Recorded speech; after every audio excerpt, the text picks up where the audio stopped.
एक घने जंगल के किनारे एक छोटा सा गांव बसा था। वहां एक प्यारी सी लड़की रहती थी जिसका नाम रिया था। रिया की माँ का देहांत हो चुका था और उसके पिता ने कुछ साल पहले ही दूसरी शादी कर ली थी। रिया की सौतेली माँ शांति बहुत ही क्रूर और स्वार्थी महिला थी। शांति रिया से बहुत जलती थी क्योंकि रिया बहुत सुंदर और समझदार थी। वह हमेशा रिया को नीचा दिखाने और उसे परेशान करने के तरीके ढूंढती रहती थी। रिया को घर के सारे काम करने पड़ते थे, जैसे खाना बनाना, कपड़े धोना, घर साफ करना और जानवरों की देखभाल करना। शांति दिन भर आराम करती और रिया को हुक्म चलाती रहती। एक दिन शांति ने रिया को जंगल से लकड़ी लाने के लिए भेजा।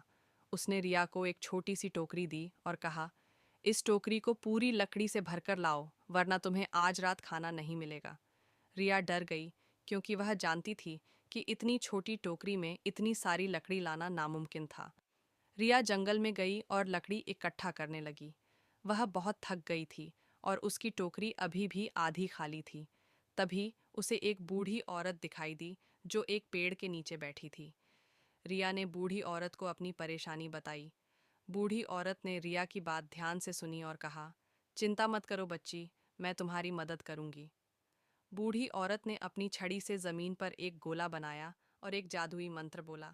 अचानक रिया की टोकरी पूरी लकड़ी से भर गई। रिया बहुत खुश हुई और बूढ़ी औरत का धन्यवाद किया। जब रिया घर पहुंची तो शांति हैरान रह गई। उसने रिया से पूछा, तुमने इतनी सारी लकड़ी कैसे लाई? रिया ने सारी बात बता दी।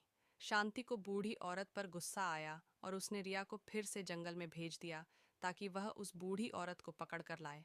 रिया जंगल में गई और बूढ़ी औरत को ढूंढने लगी। जब उसे बूढ़ी औरत मिली तो उसने शांति की बात बताई।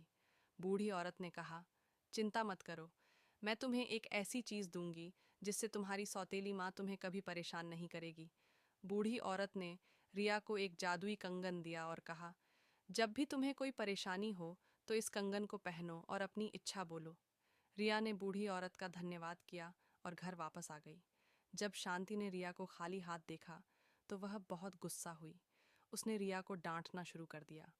तभी रिया ने जादुई कंगन पहना और कहा, काश मेरी सौतेली माँ दयालु और प्यार करने वाली बन जाए। अचानक शांति का दिल बदल गया। वह रिया से प्यार करने लगी और उसे अपनी सगी बेटी की तरह मानने लगी। अब रिया और शांति खुशी खुशी साथ रहने लगे।